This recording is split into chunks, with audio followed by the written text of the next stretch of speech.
Kayanggaw. Ayo, welcome back to our channel once again. I'm your narrator and voice actress, Miss Jem. And our voice actor here, Randall! Yes, and as promised, tayo po ay laging may kayanggaw of that day. Ayan. At siya ay walang iba kundi si... Ang ating kayanggaw of the day ay si Angel Ingilio. Tama ba? 4176. Ayan, tama yung pagkakabasa namin. Aswang Imnida. Oh, ganun. Aswang Imnida pala to, Miss Jem. Ha, ang cute ng background music. Lakas maka-Korean. Na nakikinig nakikinig ng aswang love story, Imnida. Imnida. By the way, I'm from Roa City. Akala ko naman Korean eh. Roa City Capiz na OFW. OFW ngayon dito sa OFW ngayon dito sa Mandaluyong. Okay. Bibiro lang siya. Okay. More upload pa po, please. New follower niyo po ako pero natapos ko na lahat ng mga natapos ko na po lahat. Naka-4 na po na pakikinig sa isang araw kaya sana more upload pa at sana mapansin. Thank you. Oy, thank you ha. Kamsahamnida. Kaya siya napapaimnida kasi nga meron tayong Korean na background music eh. Oo, tama. Ayun. Maraming salamat and welcome to our channel, Angel. Salamat sa suporta. At sa mga patuloy pang sumusuporta, maraming salamat. Correct. At huwag na natin patagalin pa, Rendel. Mga kayanggaw, humanda na at kumapit na kilikin at kilabutan sa ating istorya ngayong araw. Let's hit it! Magandang araw po sa inyo, Miss Jem, at sa lahat ng taga-subaybay ng channel ninyo. Sa totoo lang, sobrang natutuwa ako habang nakikinig sa mga kwentong ibinabahagi ninyo. Sobrang nakaka-relate po kasi ako sa mga kwento ninyo dahil isa din ako sa nakaranas ng pag-ibig na may halong katatakutan. Nagsimula ang lahat nang umuwi ako sa baryo ng lolo ko. Nakilala ko si Arturo sa baryo ni na lolo. Isa siyang kwelang bakla. Sa hindi ko inaasahang pagkakataon, doon ko rin pala makikilala ang lalaking magpapatibok ng aking puso. Para lubos ninyong maunawaan ng lahat, hayaan niyo po akong magpakilala. Ako nga po pala si Roda at ito ang aking kwento. Ay apo, mabuti naman at nakarating ka na. Kumusta naman ang biyahe mo? Ayos lang ba? Mukhang pagod na pagod ka ata Ayos lang po. Kamusta po kayo? Worth it naman po yung biyahe ko eh. Magaganda po kasi yung tanawin kanina. Siya umuwi na tayo dalawa. Sasakay pa tayo ng tricycle galing dito sa terminal ng bus. Papunta sa may baryo. Medyo malayo-layo pa yun. Ganun po ba? Sige po, wala pong problema. Ito na tricycle. Esto, dito. Yan, nandito na ang apo ko. Pakikarga naman itong mga gamit niya, ha? Halika na po, sumakay ka na. Tara po. Magkano naman po ang bayad niyo dito sa kanya, Lolo? Huwag mo na isipin ang pinayad ko. Okay na ba, Estong? Larga na para makapagpahinga na ang apo ko. Malayo po pala talaga kayo sa bayan, Lo, no? Kamusta po pala yung negosyo niyo sa palengke? Sino po nagbabantay doon? Sinarado ko na muna. Ikaw ang magbabantay doon simula bukas. Alam mo naman ang lolo mo, nangihina na. Ayos lang ba sa'yo? Opo naman po, no. Kaya nga po ako nandito para tulungan kayo eh. Apo, may sasabihin pala ako sa'yo. Merong hindi magandang nangyayari sa baryo kada gabi. Po? Malalaman mo rin yun mamaya. Basta lagi mo tatandaan na kapag madilim ng paligid, huwag ka naglalabas. Totoo po niyan. Nabanggit na po sa akin yan ni nanay noon. Natatakot nga po ako tuwing napag-uusapan namin yan eh. Yung tungkol po sa mga aswang-aswang na yan.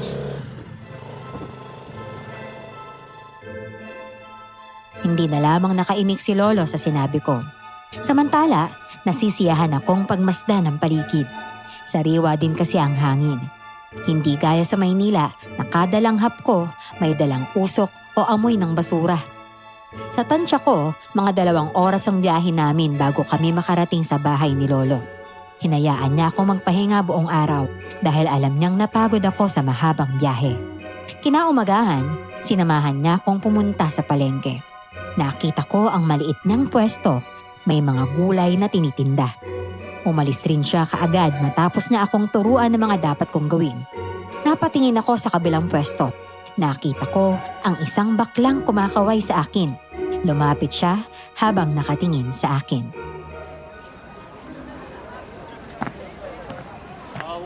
Ay, ikaw ba'y madalas na binabanggit ng Mang Bet na apo niya sa may Maynila? Ako nga, Roda ang pangalan ko. Ay, Arturo naman.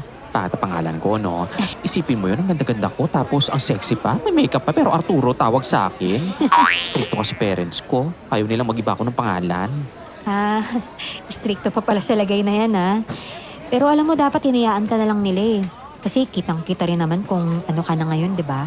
Alam mo dapat, Artura na lang yung pangalan mo. Ay, tama, kay Arturita. Ayaw kasi nila masyado akong lumalandi.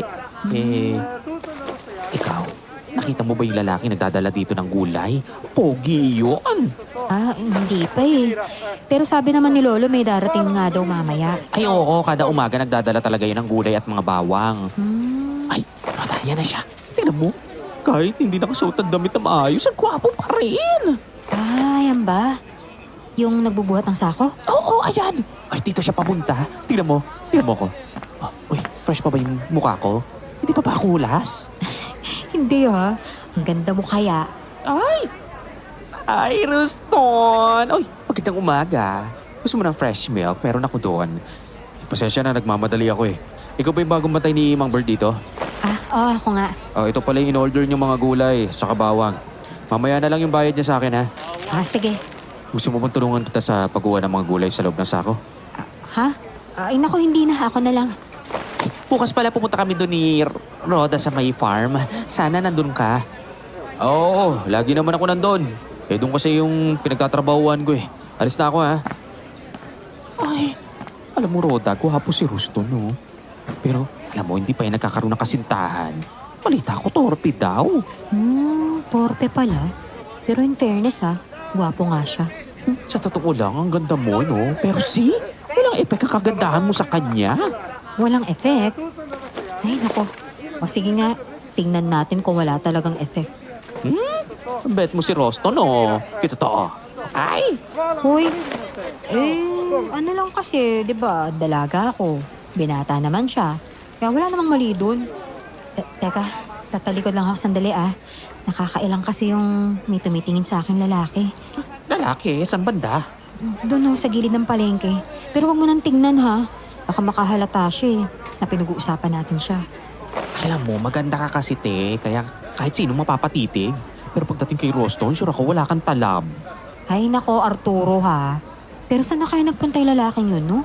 Kanina lang nandiyan lang siya nakatayo tapos bigla na lang naglaho. Ang bilis naman nun. Alam mo, hindi ko naman kasi nakita yung tinutukoy mo. Hayaan mo na, umiwas ka na lang sa susunod dahil baka mga adik lang yan sa tabi-tabi. Nagkibit balikat lang si Arturo at ngumiti sa akin. Hindi ko na inalala ang taong yon at inasikaso na lang ang mga gulay na hinatid ni Roston. Kakaiba siya. Hindi nakatitig sa mga mata kapag nagsasalita. Parang may iniiwasan na hindi ko maintindihan. Maagang naubo sa mga tinda kong gulay. Hinatid pa ako ni Arturo sa bahay namin ng hapon na yon. Hindi ko naman inaasahang uutusan ako ni Lolo na pumunta sa farm para kumuha ng mga bawang. Kinausap ni Lolo si Arturo na samahan ako dahil malapit lang naman ang bahay niya sa amin. Agad naman siyang pumayag. Sa ganon ay makita niya ulit si Roston. Siya pa nga ang excited na pumunta kesa sa akin. Kanina ka pa naglalagay ng foundation dyan sa mukha mo. Ang kapal na. Ano ba yan? Masila na ba yan? Alam mo na, kailangan maganda ako kapag tinitignan ako ni Roston, no? Kailangan ko kayang maranasan titigan. Alam mo, tagal-tagal na namin nakikita pero ni isang beses hindi man lang ako titigan ng lalaking yun. Teka, hindi naman nakakaasiwa yung mukha mo Hindi naman siguro ganun. Maganda ka naman. Mukha ka nga Barbie doll Oo, diba? Barbie doll na hindi sinuklay Ay, Joke lang, ito naman. sakit naman na ito mag-joke. Biro nga lang, ito naman. Pero may iba ako. Tingnan mo yung mga babaeng nagtitipon doon sa waiting shed Ang totoong ex sila? Pwede ba yun dito? Legal na magsugal dito? Ay naku, wala namang bawal dito. Lahat pwede gawin. Ganun? At saka yung babaeng nakapula. Chismosa yan. Si Ate Rosa May. Naku, Diyos ko. Kawain niya yung manira ng buhay ng mga tao. Ay, naku, masama yun ah. Naku, hala, tiningnan nila tayo. Ay, sumenyas pang lalapit. Kaya mo, diretso ka lang. Hoy bakla, hindi mo ba nakikitang tinatawag kita? Nawawala yung dalawang manok ko. Umamin ka nga. Ikaw na naman ang nagnakaw nun, ano? Ay, wala po akong kinalaman dun, oh. Huwag mo akong pinapaya dito sa bago kong kaibigan. Aba, may hiya ka pa palang bakla ka. De sana hindi ka nagnakaw kung meron kang hiya. Matagal na yon at isa pa, alam nyo naman ang dahilan kung bakit ako nagnakaw. Kailangan na kailangan ko. Pinagsisihan ko na yun, oh. Tara na, Roda. Unang pansinin yan. Ay nako, alam ko na kung saan kayo pupunta. Napakalandi mo talagang bakla ka. Doon ka na naman pupunta kay Roston, ano? Ay nako, huwag ka nang mag-ilusyon. Hindi ka papatulan nun. Wala ka namang matres. Buisit talaga to. Nakaramdam ako ng awa kay Arturo ng mga sandaling iyon. Kitang-kita ko na nahihiya siya sa akin sa mga pinagsasasabi ng babaeng iyon. Hindi na ako nag-usisa pa sa kanya.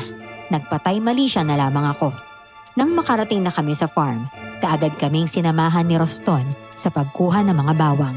Kitang-kita ang pagiging matangkad ni Roston, moreno at maskulado ang katawan. Pansin ko ang pag-iwas niya sa akin. Bumalik ang sigla ni Arturo habang pinagmamasdan ang lalaking nangunguha ng bawang at nilalagay sa plastic. Tahimik lang siya, kaya inunahan siyang kausapin ni Arturo. Roston, hindi ka ba natatakot rito? Kada gabi may gumagalang aswang. Naku, baka mamaya pasukin ang kubo mo at may gawing hindi maganda sa'yo. Gusto mo samahan kita kada gabi? Hindi na. Ayos lang naman ako eh. Teka, talagang mag-isa ka lang sa farm na to kada gabi? Nakakatakot yun ah. Pero sabi nga nila, di ba? Kabaklaan naman talaga yung matakot sa gabi. Hindi ka naman bakla, di ba? Hindi ah. Layo ko naman sa ganun na maging bakla. Hindi ko naman sinasabing bakla ka ah. Kasi balita ko, hindi ka rin nagkakaroon ng kasintahan pa sabi nito ni Arturo. Kagustuhan ko yun. Ayoko sa mga babae. Okay. So paano yun? Lalaki ba yung gusto mo? Or baka gusto ni Roston yung mga kagaya ko ah. Ito na yung mga bawang. Umalis na kayong dalawa. Gusto ko na magpahinga. Sungit naman ito. Ito naman masyadong seryoso sa buhay. Ay, naku, Roston. Malaking uod na gumagapang sa damit mo. Kukunin ko lang ha. Wag na ako nang kukuha. Aray, kahampas naman to. Kala ko kasi takot ka sa uod kaya nagmalasakit lang akong alisin tapos hahampasin mo lang yung Sige kamay na, ko. umuwi na kayo ni Arturo. Magpapahinga na ako. Pasensya na, miss. O diba, tama ako? Si Roston ang tipo ng lalaki na mahirap makuha. Ay nako, napakasungit. Pero malay mo, nakuha ko siya. Alam mo sa totoo lang nakaka-challenge yung mga lalaking kagaya niya. Isipin mo, napapalingon yung mga lalaki sa akin. Pero siya, di isang tingin hindi man lang magawa, di ba? Kaka-insulto yun Sa totoo lang po, Miss Jem, hindi naman sa pagmamayabang, pero ligawin po ako simula noon. Maraming nagsasabing maganda ako.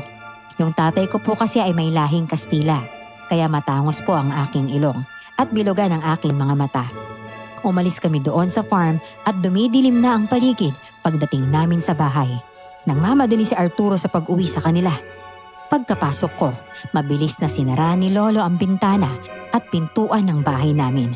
Binuhos niya rin sa sahig ang mga dala kong bawang at naglagay siya sa harapan ng pinto. Gabi-gabi po ba na ganito yung gagawin niyo dito? Ay oo, apo. Kailangan ko itong gawin para maamoy ng aswang ang bawang. Hindi na niya ako sasalakayin. Nag-aalala kasi ako sa'yo lalo na tayo ka. Hindi naman po yata maglalakas ang loob na pumasok yung aswang dito sa bahay natin. Ay hindi, basta may pangontrata pa ka, hindi na mapapasok. Ang talim naman po ng itak na yan, Lo. Galing pa ito sa lolo ko. Patagal na to. Madilim na ha. Magsisimula ka na makaramdam na kakaiba maya-maya lang. Lolo naman, tinatakot niyo naman ako eh. Di ba normal lang naman po sa gabi Lo na may naririnig na tunog ng iba't ibang insekto, kagaya ng kuliglig. Ay, naka. O siya, asahin ko lang itong etak ko ha, para kung sakaling sisilip ang aswang na yan, may pantusok ako sa mata niya. Lolo, may asong umuungol. Ah, Diyos ko, nakakatakot naman yun. Parang nandyan lang po sa labas yung aso eh. wag mo pansinin. Oh, bigla ka atang nabutla. Huwag ka magalala, akong bahala sa'yo. Kakaiba naman po kasi yung alulong ng aso na yun. Aso pa ba yun? Ano ba yun, Lolo? Ayan nga ang sinasabi ko sa'yo. Masasanay ka rin. Agad wala naman silang ginagawa para manakit. Hinahayaan na lang sa baryong ito ang mga ganyan. Oh, Ay, may tao po yata sa labas. Lolo, hindi po ba natin pagbubuksan? hindi wag. Babaya na kapag medyo tahimik ng paligid. Baka po mamaya may kailangan yung taong yung na nasa labas eh. O di kaya nangihingi po ng tulong. Bubuksan ko nga maya-maya para makita mo kung ano ang naroroon. Oh, ayan Lo. Wala na pong ingay. Sumunod ka sa akin. Bubuksan ko ang pintuan. Teka Lo, nasaan na yung kumakatok? Ha? Walang tao? Saka tingnan niyo po oh. May putik po rito. Bakas ng isang paa na parang galing sa aso? Kaya lang bakit ganyan kalaki? Diyos ko, Tara na, bumalik na tayo sa loob, Roda. Hindi na maganda kutob ko sa mga nangyayari. Sa tingin ko, naamoy ng aswang na may tayo dito. Diyos ko naman. Tutulungan ko na po kayo sa paglalagay ng bawang sa paligid, Lolo ah. Baka nga po nandito yung aswang at agmamanman lang sa atin. Habang naglalagay ako ng bawang sa paligid ng bahay, takot na takot ako. Si Lolo naman ay pinapakiramdaman ng aswang sa paligid. Sa kabutihang palad, simula nang mawala ang ingay, hindi na rin ito naulit pa. Nahiga ako sa tabi ni Lolo para mabantayan namin ang isa't isa. Nang sumapit ang umaga, naghanda na ako para pumunta sa palengke. Kinausap naman ako ni Lolo na siya na muna doon at magtrabaho na muna ako sa farm. Sinunod ko siya dahil isa iyon sa mga dahilan kung bakit ako umuwi sa baryo nila para mapalitan ko siya sa farm o di kaya sa palengke.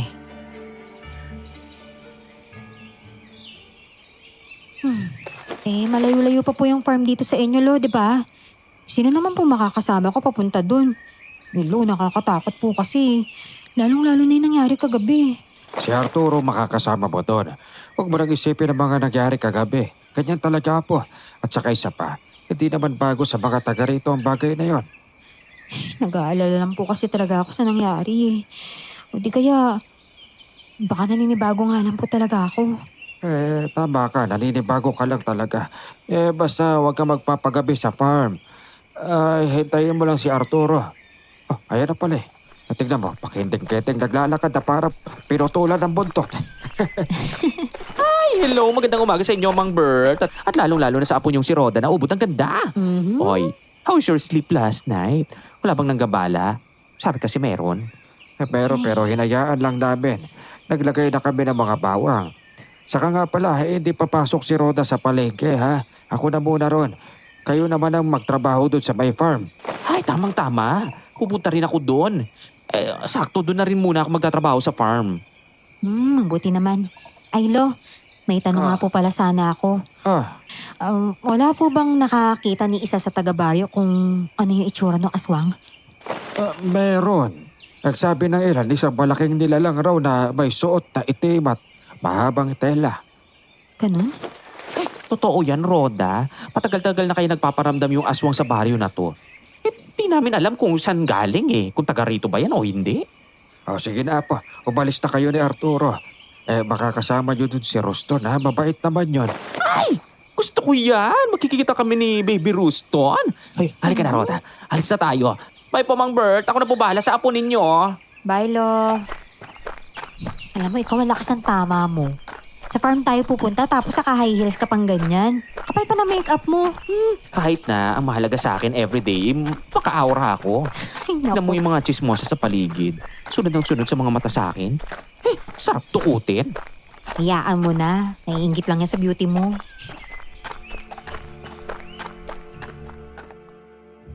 Iniwas ko na lang din ang mga tingin ko sa mga tsismosa sa paligid. Parang mga sigbin ang kanilang mga muka. Mahahaba na ang kanilang mga nguso sa kakachismis sa kanilang kapwa. Iyon talaga ang pinakaayaw ko sa mga tao. Ang mapanghusga at pakialamera. Nang makarating na kami sa farm, dinala ako ni Roston sa taniman ng mga palay. Si Arturo naman ay naiwan sa taniman ng mga gulay. Abala lang si Roston sa pagtuturo sa akin kung ano ang mga gagawin. Habang ako, titig na titig sa gwapo at maamo niyang muka. Parang siya ang tipo ng taong hindi kayang makagawa ng anumang mali. Pwede na siguro kita maiwan. Naturo ko ng lahat ang gagawin mo ha. Uy, teka, wag mo akong iwan. Nakakatakot kaya dito. Mamaya dumating yung aswang at lapain na lang ako dito sa gitna ng Walang palayan. aswang no? sa araw. Pero tikbalang meron. Tikbalang? May lumalabas sa tikbalang dito? Oo, nakakasama mo nga yan oh. Nakatingin dito. Ay nako, ikaw talaga. Masama yan ha. Huwag mo naman tawaging tikbalang si Arturo. Kuwawa naman yan. Kaya sige na, sama mo na ako magtrabaho dito. Saka pwede naman siguro na kung nag-uusap tayo, tingnan mo naman ako sa mata. Pwede naman tayo mag-usap ng hindi tititigan ha. Ha? Bakit ka ba ganyan?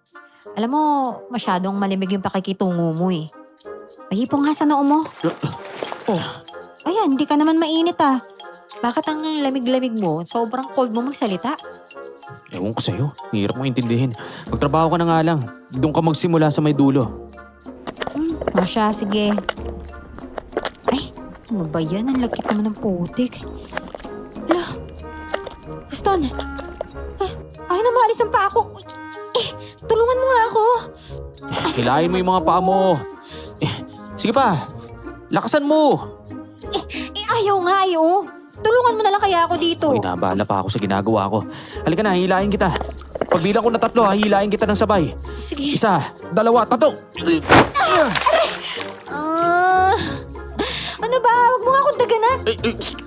Bigat mo. Ikaw naman kasi. Hoy! Anong kahalayan yung ginagawa ninyo dalawa? Hoy, Pumangon kayo dyan. Baka mamaya may makakita sa inyo. Itatayo na kita. sa unang pagkakataon, tumama ang mga mata namin ni Roston. Hindi pa siya nakakaalis sa pagkadagan sa akin, kaya ramdam ko ang mainit niyang hininga. Hindi ko na pinansin ang putik ng binagsakan ko. Biglang bumilis kasi ang tibok ng puso ko na para bang naghahabulan na daga sa loob. Biglang bumangon si Roston at inalalayan niya ako. Tuloy pa rin ang trabaho namin pero hindi na ako makapag-focus pa. Panay lang ang sulap ko sa kanya. Kinahaponan, nagpaalam na kaming umuwi. Mabilis ang paglalakad namin ni Arturo dahil nag-aagaw na ang liwanag at dilim.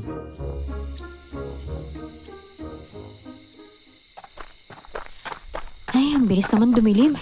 Sabi pa naman ni Lolo, wag daw tayo magpaabot ng dilim dun sa farm. Ay, Natatakot ka na ba? Huwag ka mag-alala. May baon naman ako asin at bawang dito. Oh, kuha ka. Kim-kimin mo lang ha. oh, sige, akin na. Salamat. Alam mo, ganito, para malibang tayo habang naglalakad. Pag-usapan na lang natin yung mga nangyayari sa inyo dun kanina sa palayan. Nakita ko yung titigan ng mukha ninyo. Ha? Huwag mo sabihin kinikilig ka ha. Uy, Kasi ako, ay nako. Eh, hindi ko kasi maalis kanina yung paa ko doon sa putikan. Tapos, ano yun? Ay, Diyos ko. Hala, ano yun? Arturo, tingnan mo. Ang laki ng aso. Aso pa ba talaga yan?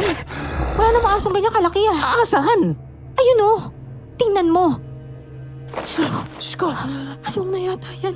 Iyon yata yung aswang na nagpaparamdam sa baryo. Tumakbo na tayo, Rhoda. Bilisan mo! Diyos ko.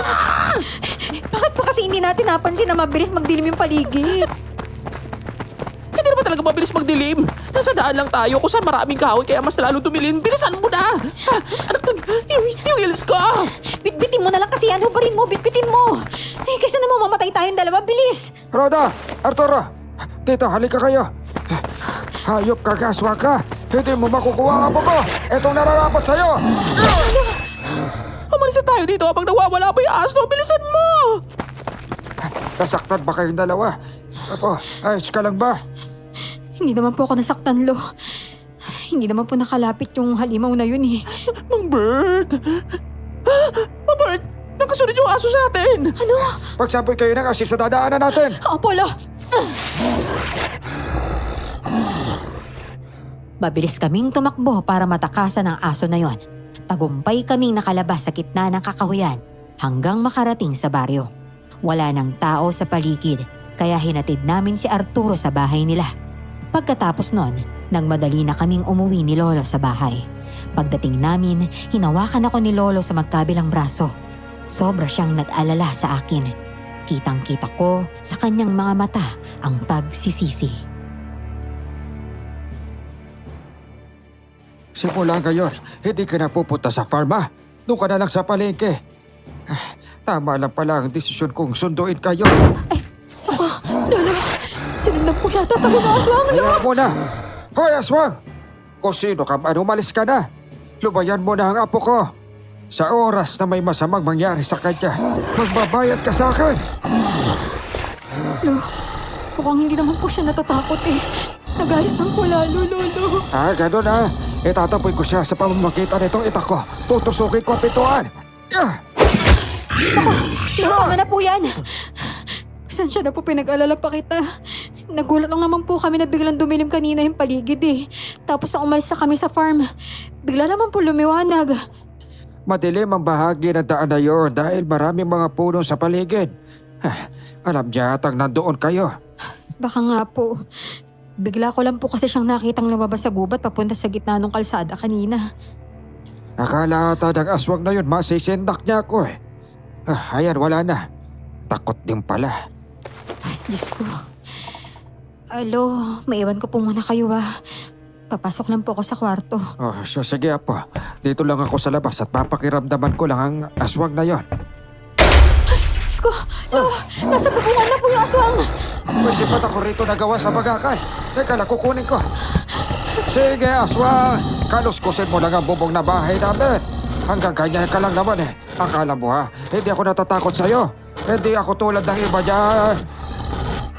Lo, huwag niyo na po siyang kausapin, baka lalo lang po magalit. Kailangan yun na po. Ganito talaga kami dito. Kinakausap namin ang aswa kapag nagpaparamdam. Ganun na. Ito na ang sibat ko. Tutusukin ko ang bubungan. Lo, pinarinig po akong tumalon sa lupa. Diyos ko, natakot na rin po yata siya. Huwag ka mag-alala ha po. Ako nang bahala sa'yo. Nandito na ang lolo. Sanay ako sa mga ganyan. Nananakot lang sila pero hindi sila makakapasok.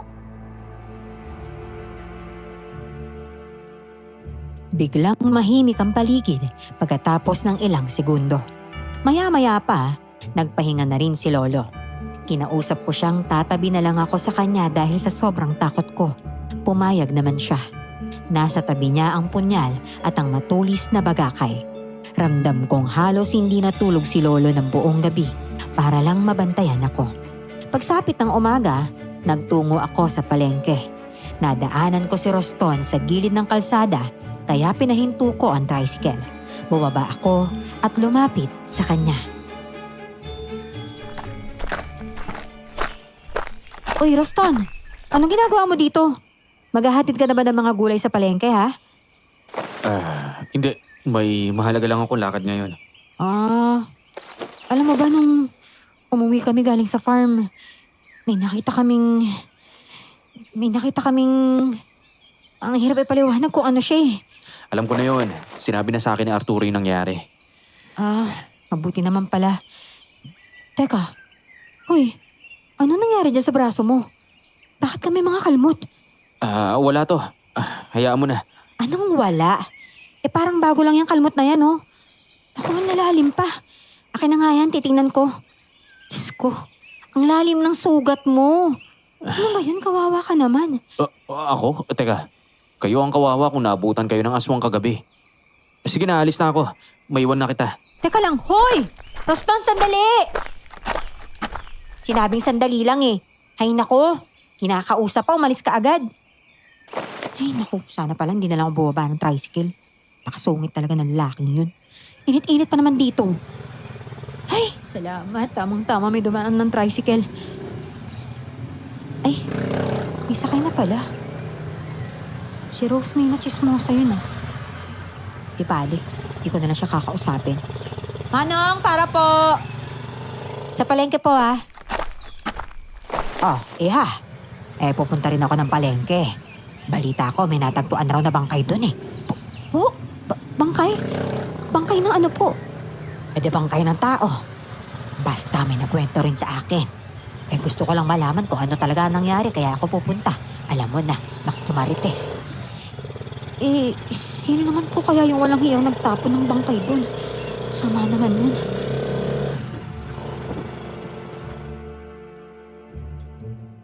Nang makarating kami sa palengke, nakita ko kaagad ang nagtutumpukang mga tao sa gilid. Sumunod ako sa likuran ni Ate Rosemay. Nang makita ko ang bangkay, napaatras ako. Lumakas ang hangin, kaya nalanghap ko ang masansang na bagay na nagmumula doon sa bangkay. Wasak ang tiyan ng biktima. May mga kagat sa iba't ibang parte ng katawan. Walang ibang sinisisi ang taga-baryo sa mga nangyari kundi ang aswang na gumagala tuwing gabi. Sobrang natakot ako sa mga pangyayari. Sigurado akong mabagsik ang aswang na nakatira sa lugar na ito. Ay nako, alam ninyong lahat yan. Isang manggagamot ang lola ko dati. Alam ko tong nagpaparamdam na aswang sa atin eh. Tinatawag yan na aswang na sukduklon. Ay nako naman talaga. Tumanda na lang ako sa mundong ito. Pero hindi ko pa narinig ang ganyang uri ng aswang. Nag-iimbento ka na naman, Rosamay. Paano ko nagsasabi si Rosamay ng totoo sa pagkakataon na to? Wala namang mawawala kung maniniwala tayo sa kanya. Rosamay, ano bang kakayahan ng aswang na sukduklon na sinasabi mo? Ang sabi ng lola ko ay may kakayahan daw yung aswang na yon na gumawa ng mga ilusyon. Kumbaga makakarinig ka ng boses. May makikita kang tao na matagal nang wala. Yung malalapit sa yung tao na wala na. Basta yung makakakita ka ng bagay na hindi normal. Isa yan sa kapangyarihan nila. At maaring kaya niya na biktima ang taong ito dahil gumawa siya ng ilusyon, tama ba ako? Tumpak, ganun nga. Ay, naku naman. Klaro naman sa lahat na aswang ang gumawa nito. Pero hindi pa rin ako naniniwala dito kay Rosbay. 10 kwento mo isa lang ang totoo eh. At ako maniniwala sa iyo, hindi naman ako uto-uto.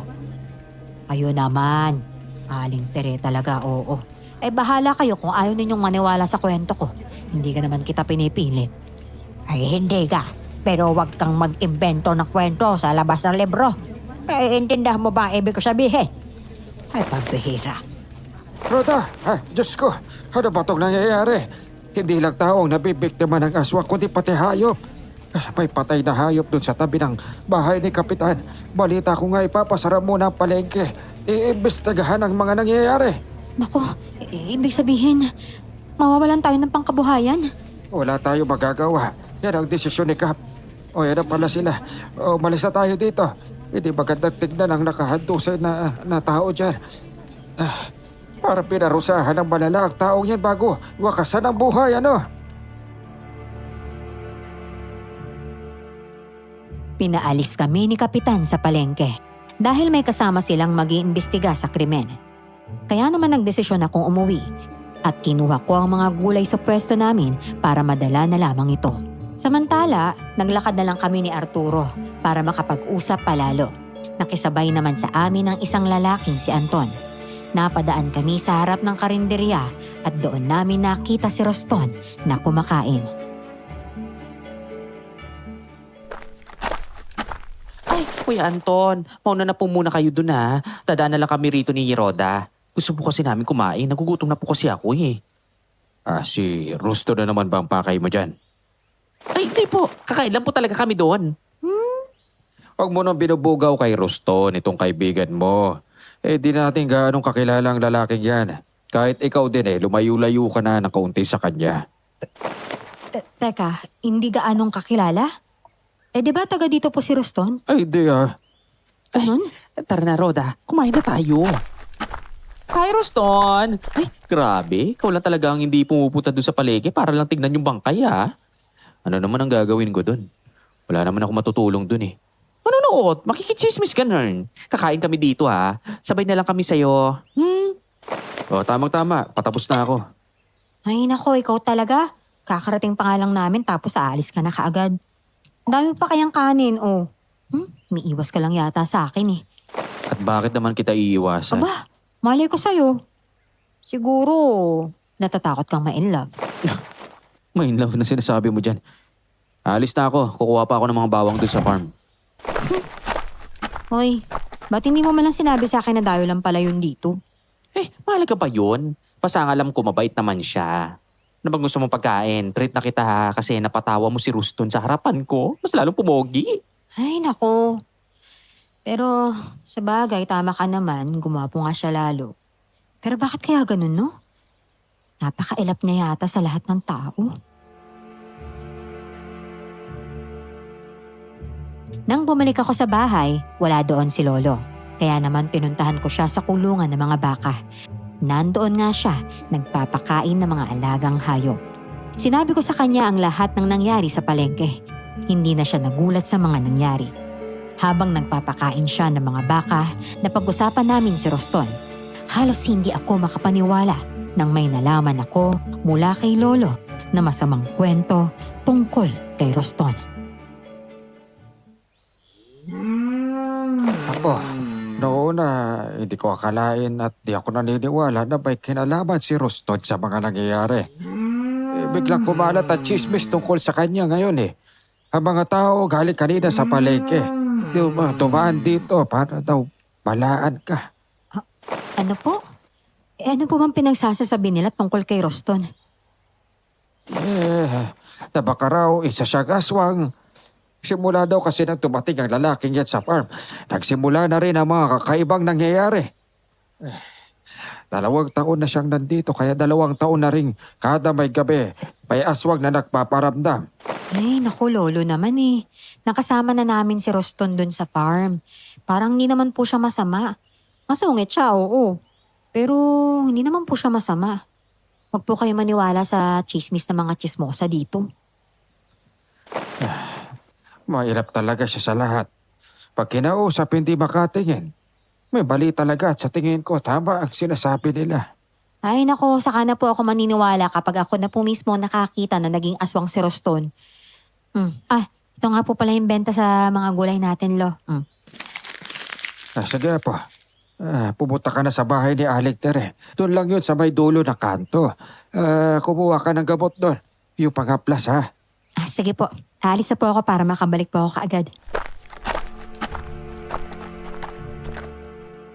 Kaagad akong umalis papunta sa bahay ni Aling Tere.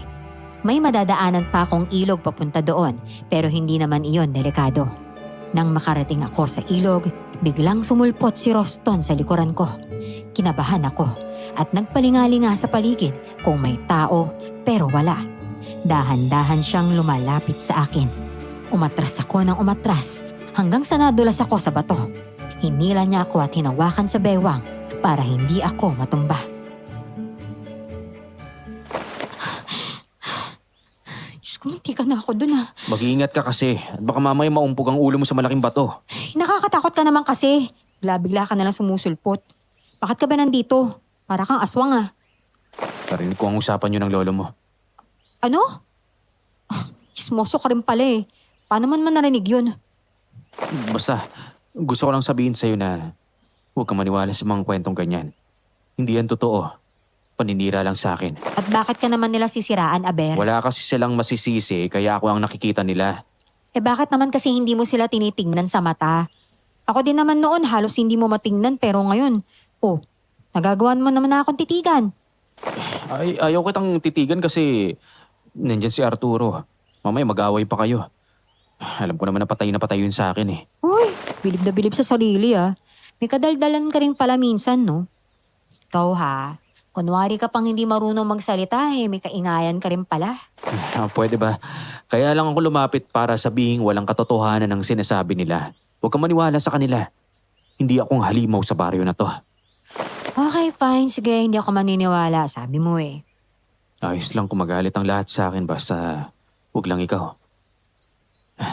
Aminin ko, gusto kong maging kaibigan ka dahil alam kong hindi ka kagaya nila. Talaga? Ang totoo niyan ako rin eh. Gusto rin naman kitang maging kaibigan.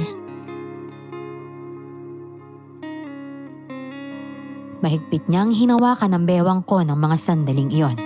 Nakaramdam ako ng pangangalay dahil hindi pa rin pala niya ako binibitawan. Medyo nakatagilid pa kaming dalawa habang nakahawak siya sa bewang ko. Kaya naman bumilis ang tibok ng puso ko habang nakatitig ako sa kanya. Alam ko na ang ganitong pakiramdam. Nai-inlove na yata talaga ako kay Roston. Dahil sa pwesto namin, hindi na kami naging komportable sa isa't isa kaya agad niya akong binitawan. Nagpaalam na rin siya sa akin noon. Dahil sa nangyari, hindi ko mapigilang mapangiti sa sobrang saya. Hindi ko na inisip ang sinabi ni Lolo kanina.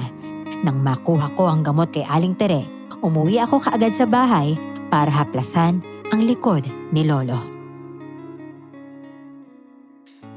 Ay, ang saya talaga ng araw ko ngayon, Lolo. Ay, kung alam mo lang. Ano bang nangyari, Apo? Basta po. Lo, kung sakaling ma-inlove po ako, ayos lang naman po sa inyo yun, di ba?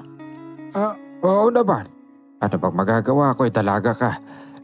Kung nagbe-menopause ka na siguro, magagalit ako doon. Lolo naman sa totoo po kasi niyan, Lolo, may lalaki na po nagpapatibok ng puso ko Ayos lang yan. Kahit sino pa naman yan Basta wag lang si Roston. Ha? Lolo naman hindi naman kasi totoo yung sinasabi ng mga tao tungkol sa kanya, no? Paano mo naman nalaman? Nag-usap kayo dalawa, no? Yung totoo. Po? Ay, nako. Hindi naman po. Ay, nagsisinungaling ka. Aminin mo na sa akin ang totoo. Okay, sige. Aminin ko na po. Nagkausap po kaming dalawa kanina. At ayun, sinabi niya po sa akin na narinig niya raw po tayong nag-uusap. Alam niyo na, baka nandiyan lang po siya sa paligid kanina habang nag-uusap tayo. Lolo, naniniwala po ako kay Roston. Mabuti po siya, hindi po siya masama. Baka naman masaktan ka lang, Apo, sa ginagawa mong desisyon. Hindi maganda ang pinagsasasabihin ng mga... Sabi niya po talaga, Lolo, hindi po siya yung halimaw. Hindi po siya yung aswang. Basta, Lolo, naniniwala po ako sa sinasabi niya. Alam kong nagsasabi po siya sa akin ng totoo dahil tinititigan niya ako sa mga mata ko. Pag ipinagpatuloy mo yan, baka pati ikaw ay maipit sa sitwasyon. Darating ang araw na ilalabas ng mga tao ang galit sa kanya. Ayokong pati sa iyo maghalit sila. Hindi ako nakaimik ng mga sandaling iyon. Alam kong nag-aalala lang si Lolo para sa akin. Pero alam ko rin na hindi siya hadlang sa nararamdaman ko para kay Roston. Nang sumapit ang gabi, gaya ng madalas naming ginagawa, nagsasaboy kami ng asin at bawang sa paligid ng bahay. Nagpapahinga na kami ni Lolo nang biglang may umumpog sa bintana. Nahulog ang bintana pero wala kaming nakita o narinig na may aswang sa labas. Takot na takot si Lolo habang humahakbang papalapit sa bintanang bukas na. Nanginginig naman ang kamay kong may hawak na asin at bawang. Hinanda ni Lolo ang kanyang bagakay. Pero biglang dumaga ng malaking aso sa kanyang dibdib. Lolo! Lolo! Apo, tulungan mo ako! Panghali mo ka! Liyan mo ang lolo ko! Wala ka siya, Apo. Halika rito. Kailangan natin pagtulungan ang nilalang na yan. Ibabaw ko sa katawan niya ang sibat pero sabuyan mo siya ng asin at bawang. Opo, sabay na po tayo Lo, ngayon na po! Bakit po ganun? Kahit may sugat na po yung malaking aso, nakakabangon pa rin po siya. Ganun talaga ang mga nagugutom na aswang. Kahit anong patalim, handa niyang harapin para lang makakain. Dito ka lang sa likuran ko, Apo. Kailangan kitang protektahan. Naku, naglalaway po yung aso habang nakatingin sa atin, Lolo. Diyos ko, tingnan niyo po. Nagsisitayuan po yung mga balahibo niya, pati yung buntot. Sige, lumapit ka. Itatarak ko sa mga mata mo ang bagakay na to. Lolo, hindi. Itarak niyo po sa kanya. Yung bagakay niyo, Lo, bilis!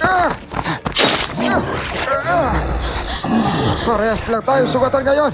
Bago mo tuluyang makain ang apo ko, dadaan ka muna sa itaas na bakay ko. Sige, atake pa! Ay, Diyos ko, sa wakas. Tumakas na po yung aswang, Lolo. Lolo, ayos lang po ba kayo? Lo, magsalita ka naman. Ang dami niyo pong sugat. Pumunta na po tayo sa health center ngayong gabi. Kailangan po magamot yan. Hindi na. May lana ako para sa mga sugat. Lolo naman dalhin na po natin yung lana nyo dun sa center. Kailangan nyo po makainom ng tamang gamot para tumigil yung pagdurugo ng sugat nyo. Hindi po ako papayag na may masamang mangyari sa'yo. Ako yata talaga yung pakay na lintik na aswang na yun eh.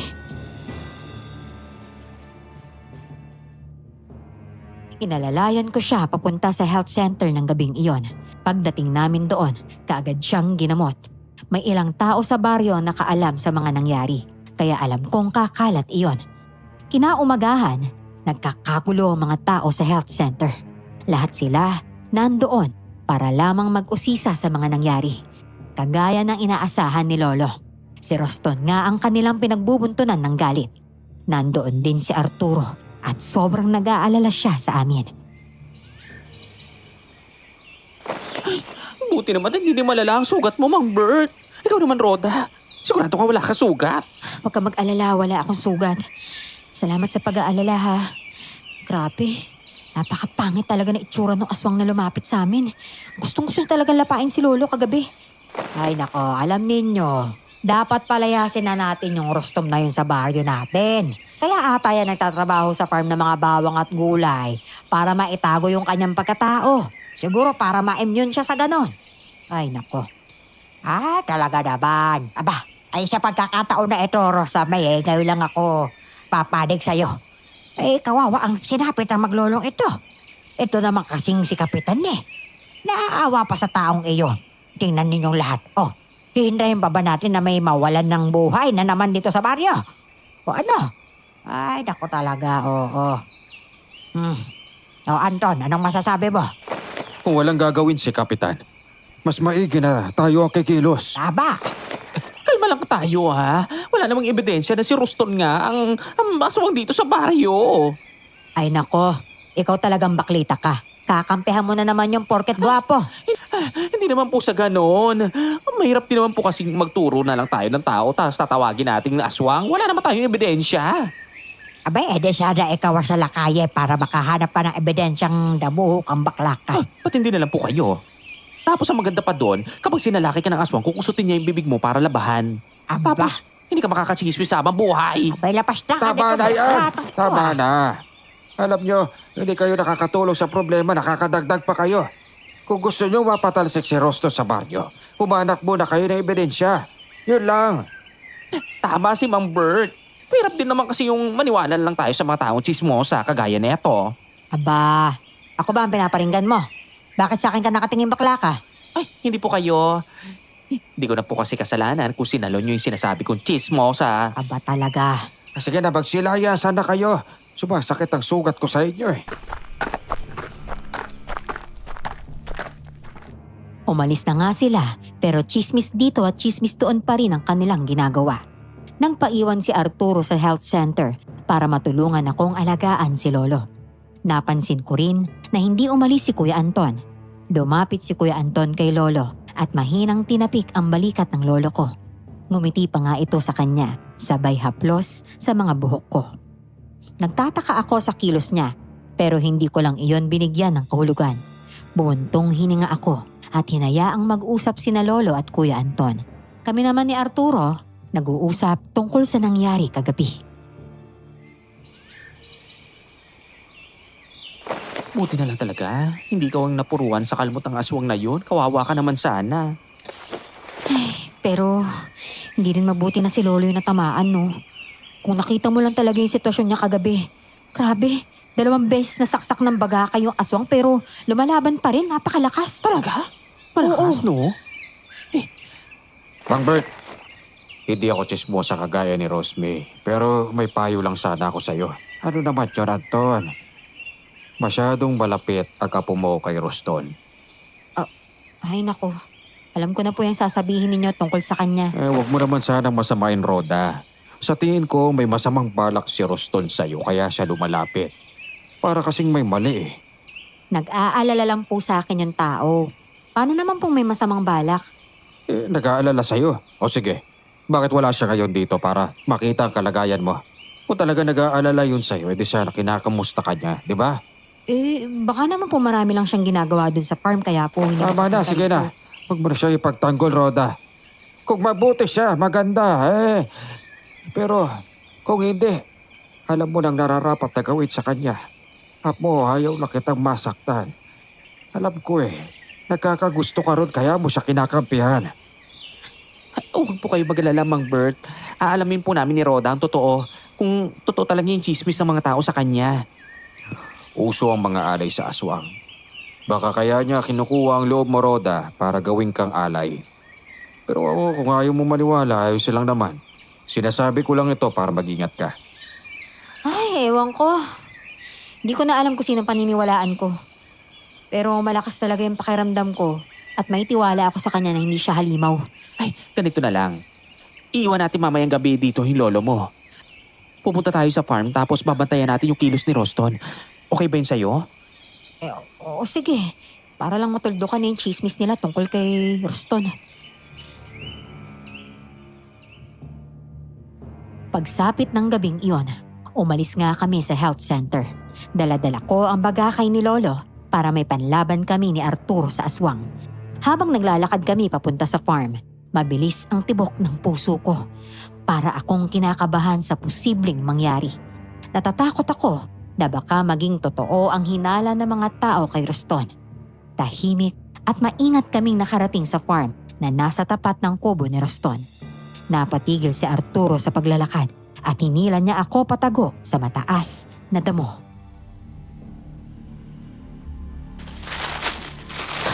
Teko naman, bakit ba? Uy, yung kuko mo bumabaon sa balat ko. Ano ka ba? Dahan-dahan lang naman. Ay, sorry naman. Pero ayun o, tignan mo. May naglalakad papunta sa daan ng lumang kapilya. Ha? Ay, kasi gusto yan. Baka nga siya. Tara, sundan natin.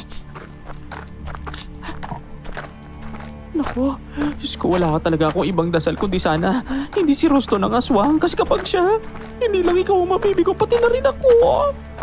Hindi ka nag-iisa. Yan din talaga yung pinapakadasal-dasal ko. Ay, naku. Nakalimutan ko pa mag-jacket. Ang daming lamok naman dito.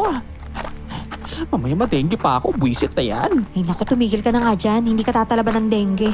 Baka nga yung lamok pa yung magkasakit pag nakakagat ang dugo mo. Ay, sama mo naman. Ano kaya kung umuwi na lang ako? Uy, ito naman, nagjo-joke lang. Para naman mabawasan yung kaba natin. Oh, bilisan mo na kasi dyan. Dahil mo kasing alam. Oh, nasaan yung sinusundan natin? Ayan na, pumasok na siya dun sa loob ng kapilya. Teka. Uy, dahan-dahan lang, baka mapansin niya tayo. Tingnan natin mabuti kung talaga si Roston ngayon. Ay, walang iba. Kahit anino niya kilala ko eh. Si Roston talaga yun.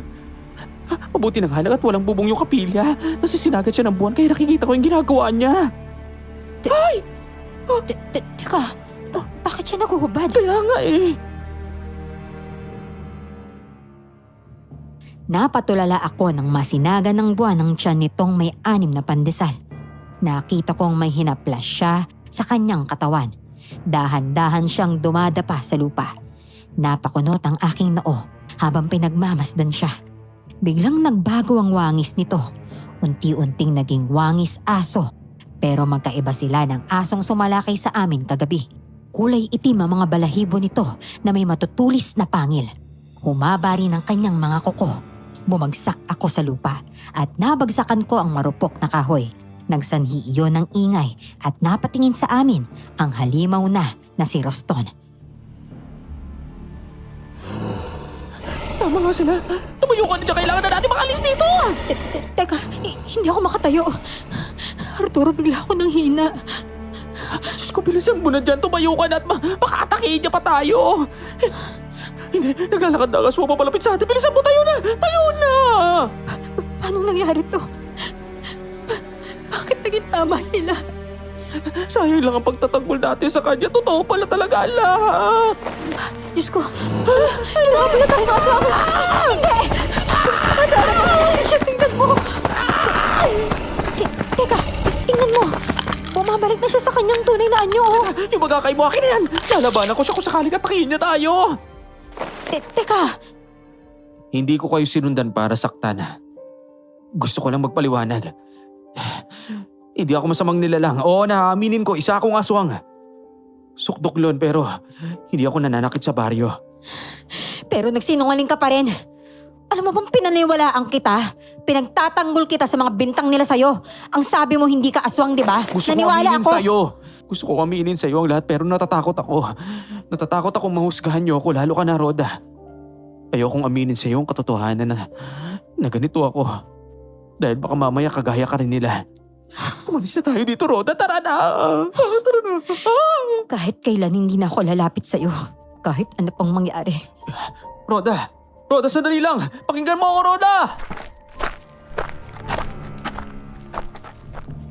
Biglang sumikip ang dibdib ko ng mga oras na yon.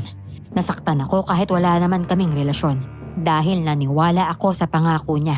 At hindi ko inakalang nagsisinungaling lang pala siya. Habang naglalakad kami sa gitna ng kagubatan, biglang sumalaki sa amin ang isang malaking aso. Kaya naman nagkahiwalay kami ni Arturo. Tumalsik siya ng malayo sa akin. Tumakbo ang aso papunta sa kinaroroonan ni Arturo. Kaya kinuha ko ang bagakay at tumakbo para salakayin ang malaking aso. Biglang lumitaw sa dinaraanan ko si Roston at pinigilan niya ako. Hindi mo kailangang isugal ang buhay mo para matapos ang aswang na yan. Ako na bahala sa kanya! Teka, magkalaban kayo? Akala ko magkakampi kayo. Kahit kailan, hindi ako kakampi sa aswang na yan. Roda, tulungan mo na ako. Aray ko, tama na eh. Hindi ko na kaya yung sakit. Ako. Nandiyan ako. Teka, ano? Kamusta ng pakiramdam mo? Pasensya na. Akala ko kasi kakampi ni Roston yung aswang na yan pero hindi naman daw pala. Balat ko sobrang apti, Roda. Oo, ano ba yan? Kailangan na nating umalis dito para magamot na yan. Saka naglalaban naman tayo, tara na. Teka, kung si Rusto ng isang aswang, sino naman kaya yung isa na yan? Yan yung hindi ko alam. Bilisan na lang natin. Teka, magkakaroon ang itsura nila. Paano silang hindi magkakampi? Ano ka ba naman? Ayoko na problemahin yan sa ngayon. Basta ang kailangan natin, umalis na tayo dito at kakampi natin si Roston. Teka, nagbago na kagad yung tingin mo sa kanya? Oo. Kasi isipin mo naman, kung talagang kalaban siya, dapat nilapan niya na tayong dalawa kanina pa lang. Di sana hindi na siya nakikipaglaban doon sa isang aswang, di ba? Isa lang ang ibig sabihin nun. Kahit halimaw siya, mabuti pa rin yung puso niya, Arturo. Nang makabalik na kami sa health center, agad kong pinagbigay alam kay Lolo ang mga nalaman namin. Kinumbinsi nga namin siyang hindi lang si Roston ang halimaw sa baryo, kundi meron pang isa. Napansin kong hindi umiimik si Lolo at malalim ang kanyang iniisip. Biglang dumating naman si Ate Rose May sa center at parang may hinahanap siya. Natigil ang usapan namin nang dumating siya. Pumasok siya sa loob ng health center at bawat paligid ay tinitingnan niya. Ate Rosemay, huwag mong sabihin na wawala ang tuta ninyo ha. Naku, wala po yan dito. Ay nako, basta may hinahanap ako. Ay, matanong ko pala kayo. Hindi pa pumunta rito si Anton kanina? Oh, hindi po.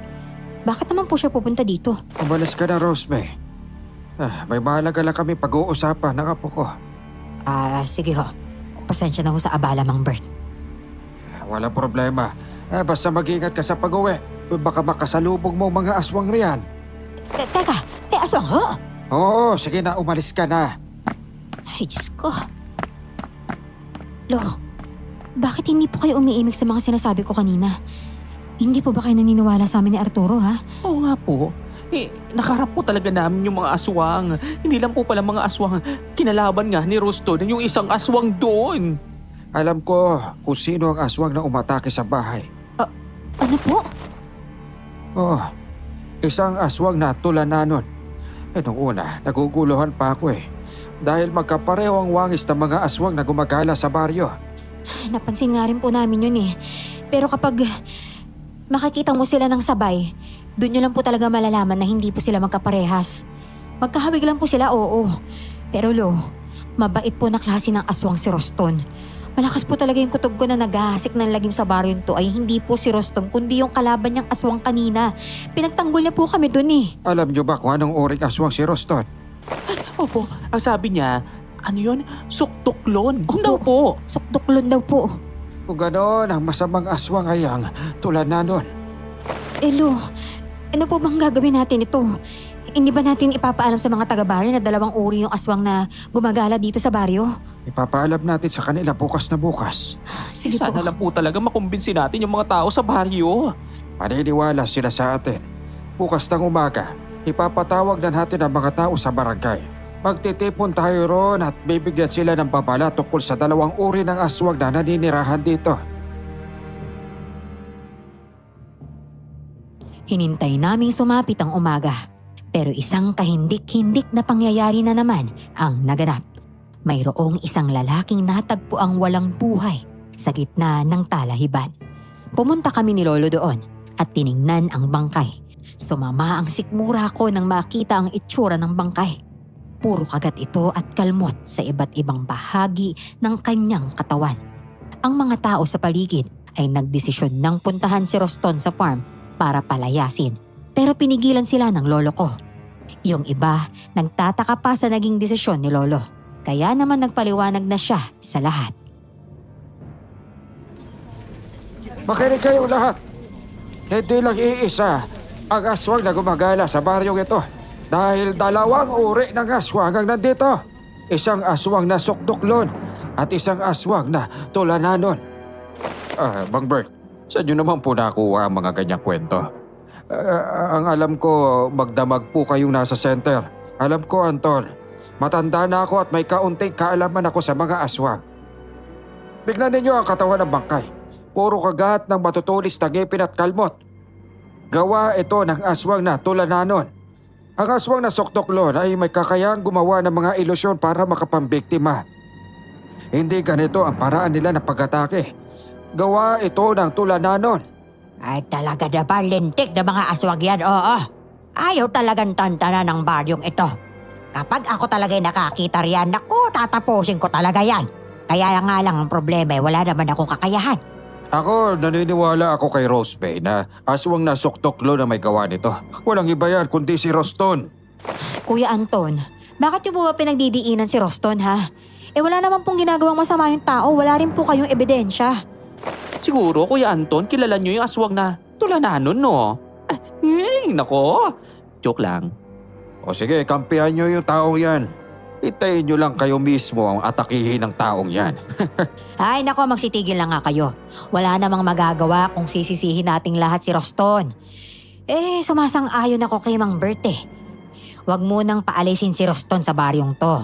Pwera na lang kung mahuli siya sa aktong kumakain ng tao. Ganun lang kasimple. Diba? Pagtulungan na nating ialis ang bangkay dito sa talahiban. Wala tayong makukuhang tulong sa tagabayan dahil mapapagod na rin sila sa report natin. Sige na, tutulong din po ako. Pagkatapos kunin ang bangkay sa gitna ng talahiban, nagsiuwian na kaming lahat. Kapansin-pansin ang pagiging tahimik ni Ate Rosme. Maingay siyang tao, kaya nakakapanibago para sa akin na hindi siya umiimik. Nagpumilit siya kay Lolo na sumama sa bahay ng mga sandaling iyon.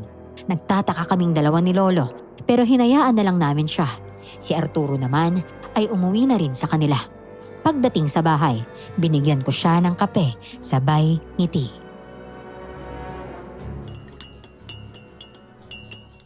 Rosme, may kailangan ka ba? Abay, bakit ka sumama rito?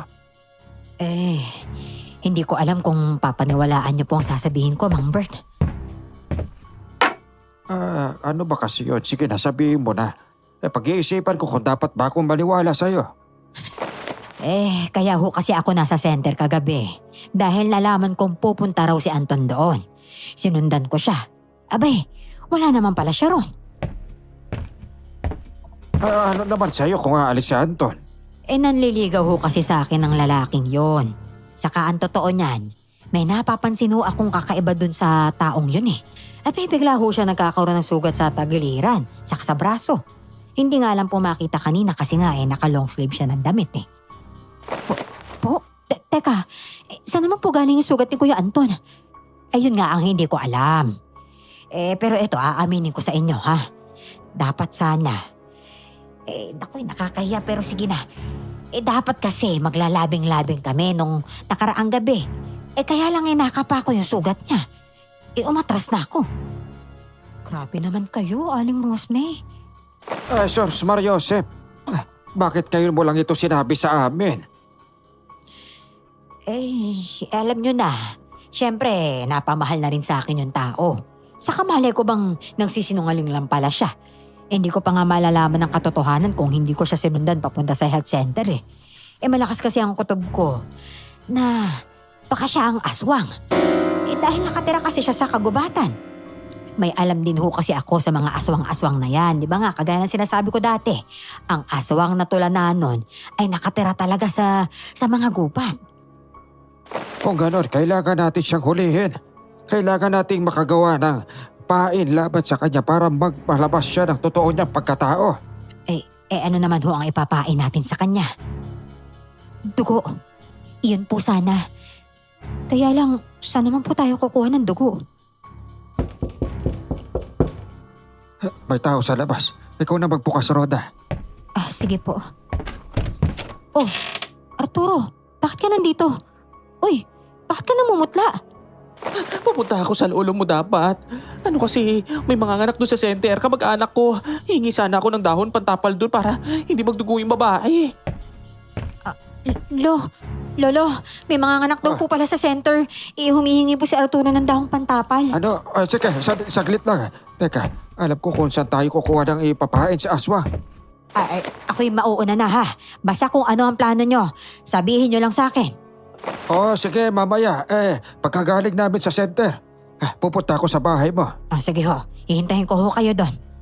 Kukuha lang ako ng halamang gamot sa likod ng bahay. Maiwan ko lamang kayo. Ano ba nangyayari? Bakit nandito yung babaeng yun? May pinagtapat kasi sa amin yun tungkol sa pagkatao ni Kuya Anton. Ano? Pero hindi pa naman sigurado Sabi niya kasi, baka raw si Kuya Anton yung aswang natulanan nun. Yung nakaaway ni Roston. Teka, totoo ba yan?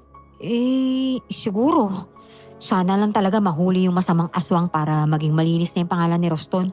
Kawawa naman kasi siya na pagbibintangan lang siya. Apo, sumama ka sa akin sa center. May gagawin tayo doon. Dalian mo. May dalang malaking itim na plastic si Lolo papunta sa health center. Hindi ko alam kung ano ang gagawin niya doon, pero sumama na lang ako. Tumulong si Lolo sa pagpapaanak ng babae hanggang sa natapos na ito. Maya-maya pa, paglabas niya sa paanakan, nakita ko siyang bit-bit ang plastic pero may laman na. Napakunot ang aking noo. Niyaya niya akong pumunta sa bahay ni Ate Rosemary na mga sandaling iyon. Hindi na sumama si Arturo dahil kamag-anak niya ang nanganak kaya kailangan niya itong bantayan.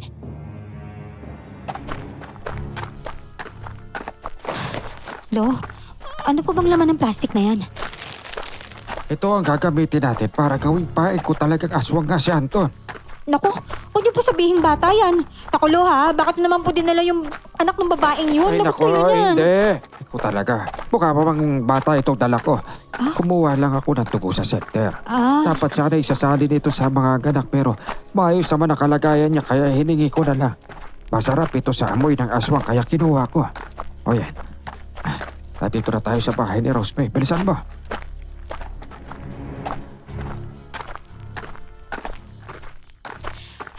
Buti na lang po pala binigay ng midwife sa inyo yung dugo na yan. Para naman sa baryo gagawin natin.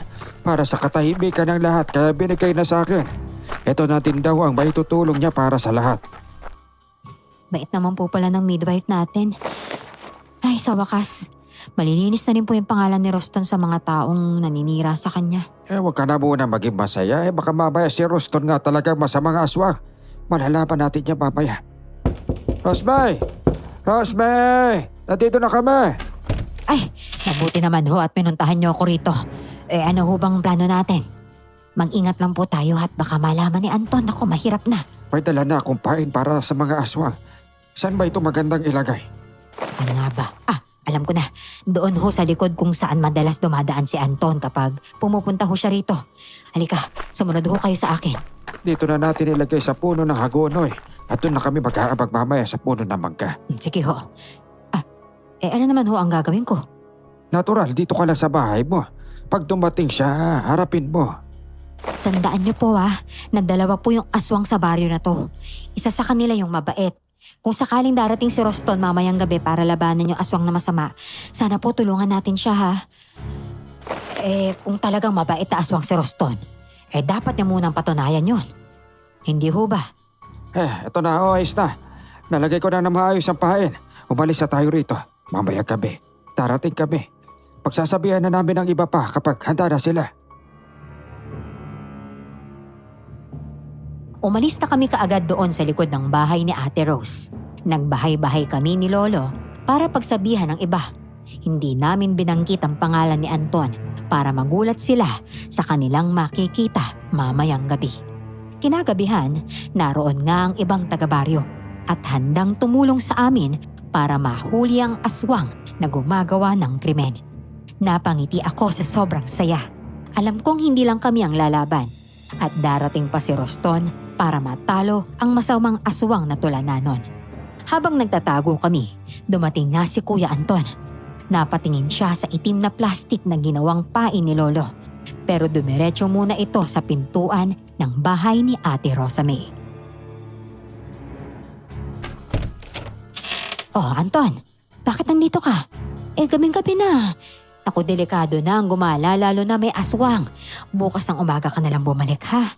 Ramdam ko na ata na nanlalamig ka na sa akin, Rosemary. Ano? Anong nanlalamig ang sinasabi mo? Masama nga yung pakiramdam ko ngayon. Kaya, umuwi ka na lang muna. Sige. Saka nga pala bago ako umalis. Sino naman ang nag-iwan ng basura doon sa tabi na may hagonoy? Ha? Ewan ko. Magpapahinga na ako ha. Sige. Sana makatulog ka kagad. Mga kasama, tignan ninyo. Balisa si Anton habang tumitingin sa paligid. Papalapit po siya doon sa nilagay ninyong itim na plastic. Inaan ninyo ang mga boses ninyo at baka marinig niya kayo. Naku, hindi. Tingnan nyo. Dumadapa siya sa lupa at nagiging mahaba yan. Nagiging mahaba na po yung mga kuko niya. Kubalbala kayo. Hintayin natin na maging halimaw siya bago siya atakihin. Ay nako, lintik na Anton yan, oo. Kaya pala siya galit na galit kay Roston Parehas lamang pala silang halimaw. Naku, Aling Tere, halimaw man po si Roston pero hindi naman po siya masama na katulad ni Kuya Anton, no? Ayan na, tuluyan na nga siya naging aswang. Tama ang sinabi ni Rosemary.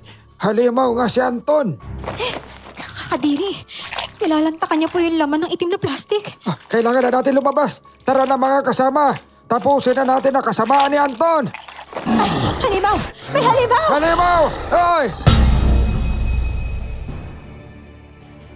Lumabas kaming lahat sa aming pinagtataguan.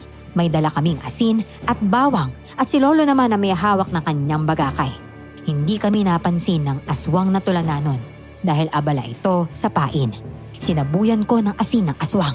Umusok ang katawan nito at napalingon sa aming kinaroroonan. Napaatras siya ng kaunti nang makita kaming nakatayo at handang lumaban sa kanya. Umangil ang aswang at tumayo ang mga balahibo nito. Naglalaway siya habang nakatingin sa amin. Natatakot ako pero alam kong matatalo namin siya dahil napakarami namin. Nagulat ka ba sa amin, Anton? Sabi ko na nga ba't hindi ka makakaligtas sa pain namin? Paborito mo yan eh. Lo, manda po kayo. Ikaw talaga ang aswang. Halos buong araw kanina nang darasal ako na hindi tama ang hinala ko. Pero mabuti na rin at nalaman ko ang totoong pagkatao mo, Anton. Wala ka nang kawala. Tapusin na natin siya! Mag-iingat kayo! Umaatake ng aswa! Humanda kayo! Diyos ko, lumalaban pa si Anton. Naku, may masusugatan sa pag-atake niya. Sabay-sabay tayong aatake sa kanya. Bilisan ninyo! Naku, marami pong mapapahamak kapag hindi po natin siya napigilan, Lolo. Umatras na mga walang pangotra. Kami nang bahala rito. Hoy, aswang! Kami harapin mo! Ito ang bagay sa'yo! Nasa pool ko! Naku, sabuyan niyo sa ulit ang asin at bawang. Dadamihan mo, ha? Opo.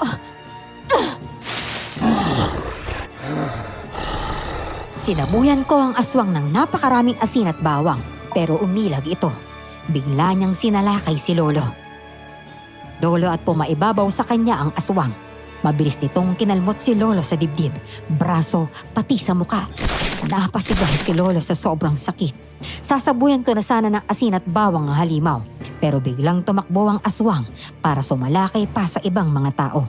Sobra akong nag-alala kay Lolo, kaya lumapit ako sa kanya at pinatayo siya.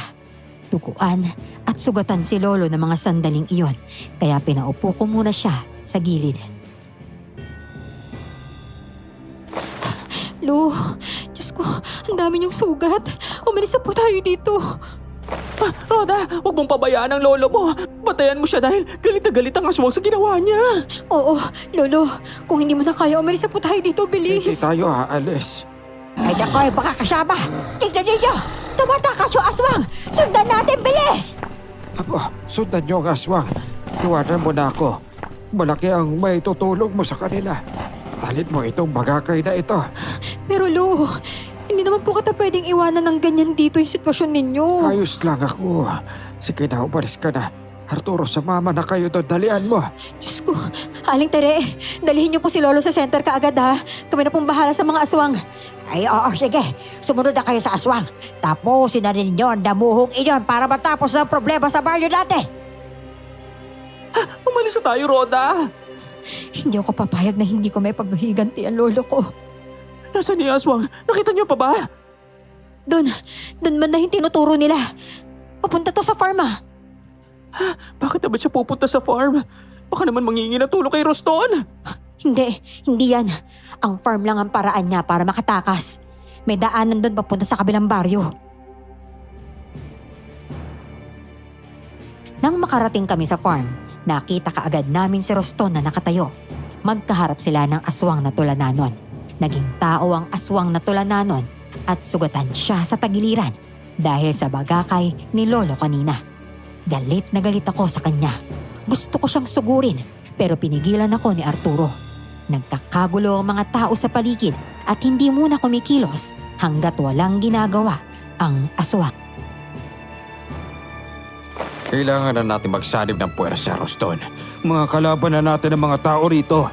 Nangingi ka sa akin ng tulong. Baka nakakalimutan mo may atraso ka pa. Nang dahil sa'yo, nagalit sa akin ng mga tao. Iisa lang ang pinanggalingan natin. Hindi mo ako pwede pabayaan na ganito lang sa sitwasyon na to. Ang kapal ng mukha mo. Magbabayad ka sa ginawa mo sa lolo ko. Humanda ka sa akin. Rhoda, Diyos ko! Roston, huwag mo pababayaan si Rhoda! Lintik ka talagang babae ka. Hindi mo ako matatalo sa bagakay mong yan. Tatapusin kita. Huwag mong gagalawin si Rhoda. Dahil pagmamayari ko siya at akin siya. Walang hiya ka talagang halimaw ka. Itong para sa'yo.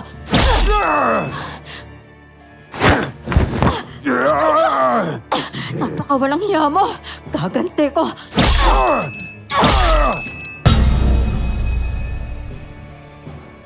Tagumpay kong nasaksak ang aswang sa leeg. Mabilis namang sumugod si Roston sa kinaroroonan ng aswang na tulananon at kinalmot ito sa ulo. Lumaban ang aswang na tulananon kaya umatras ako sa sobrang takot. Naglaban ang dalawang aswang sa harapan naming lahat. Walang nangahas na sumali sa laban. Nanonood lamang kami. Ramdam kong humapdi ang braso ko dahil sa pagkalmot ng aswang sa akin kanina. Aray ko. Ang sakit. Rhoda, ayos ka lang? Masakit pero kaya naman. Konting sugat lang to. Grabe naman kasi yung aswang na tulalanon na yun. Kahit may sugat na siya, napakalakas pa rin niyang lumaban. Pagdasal na lang natin naman nanalo si Roston sa laban na to. Pero hindi naman pwedeng wala tayong gagawin, no? Kailangan natin kumilos, Arturo. Teka, akin na nga yung bagakay. Iabot mo sa akin. Ito. Ano nang gagawin mo? Hoy, huwag ka magkakamaling sumalakay ulit. Baka mamaya mapahamak ka. Lalaban ako hanggat kaya ko. Kahit sugutan na yung si Kuya Anton, malakas pa rin siya. Sa nakikita ko, lugi naman masyado si Roston sa kanya, no? Mga kasama, alam na natin kung sino ang kakampiyan. Kailangan nating tapusin ang masamang aswang na yan. Si Kuya Anton! Tara na! Tama, kaya lalaban tayo. Tara na! Lumapit ako at naghanap ng magandang pagkakataon para matamaan ng bagakay ang aswang na tulananon. Biglang hinagis ng aswang na tulananon si Roston kaya bumangga ito sa malaking puno. Halos hindi ito makakilos at umangil sa sobrang sakit. Tumakbo ako papalapit sa aswang. Buong lakas kong tinarakan ng bagakay ang aswang sa ulo. Umangil ito sa sobrang sakit, pero hindi ko siya tinantanan. Muli ko siyang tinarakan sa dibdib at likod. Lalaban pa sana ang aswang, pero binunot ko ang bagakay sa likod niya at tinarak sa tiyan nito. Doon na tuluyang hindi makakilos ang aswang. Nang makita kong wala na itong buhay, tumakbo ako papalapit sa kinaroroonan ni Roston. Roston! Roston! Ano buhay ka pa ba? Roston! Maraming salamat sa pagtitiwala sa akin. Diyos ko, salamat naman sa Diyos, buhay ka. Lahat kami nagtitiwala sa'yo, ha? Alam namin mabuti ka, lalo na ngayon. Kaya lumaban ka. Huwag ka namang sumuko. Mga kasama, tulungan niyo kami. Tulungan natin si Roston. Kailangan niyang magamot.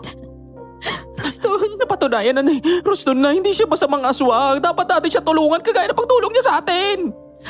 Masaya ako na makitang nagkakaisa kayong lahat. Pero lang ako aaminin sa Roda. Gusto ko malaman mong mahal kita.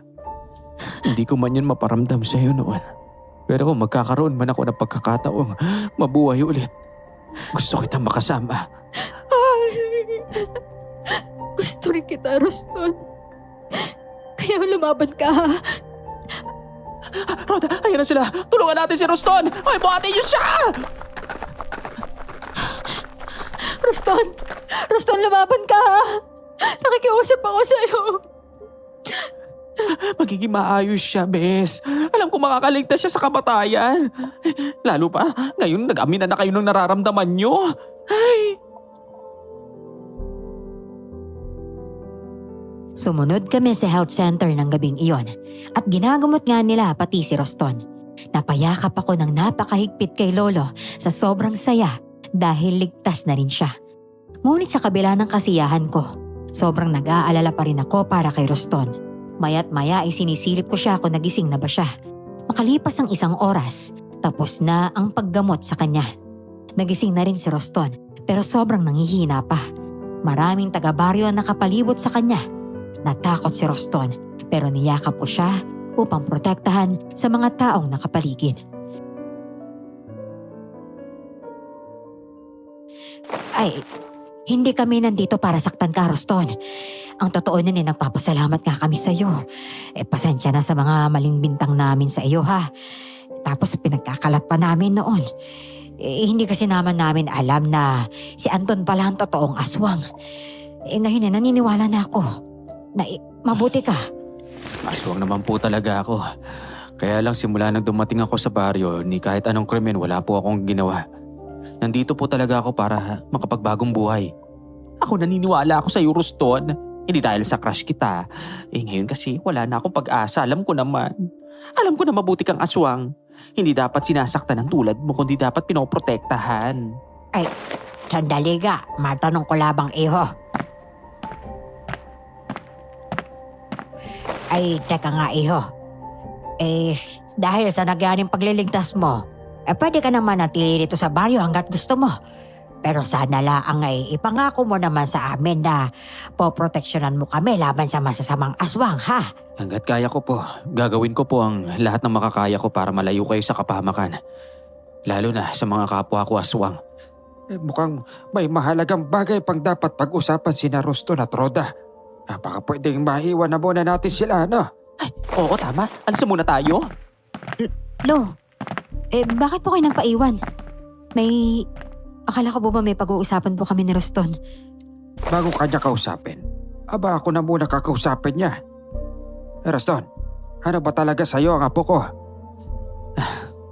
Mang Bert, gusto ko po ang apo ninyo. Gusto ko po sanang ligawan kapag naging maayos na ang pakiramdam ko. Baka naman nililigawan mo lang para gawin pagkain. Lo, Hindi po. Hindi ko po magagawa yan. Siguraduhin mo lang, ha? O sige na, mauna na ako, ha? Usap kayo. sige po, Lo. Kamusta ka? Hindi ba masakit yung mga sugat mo? Syempre medyo masakit pa. Pero, syempre ayos na kasi, ayan, nakita na kitang gising na. Diyos Diyos ko ka. Akala ko talaga iiwanan mo na ako eh. Lumaban ako para sa'yo, Roda. Kaya Talaga? malakas ang loob ko. Gusto kitang maging asawa, no?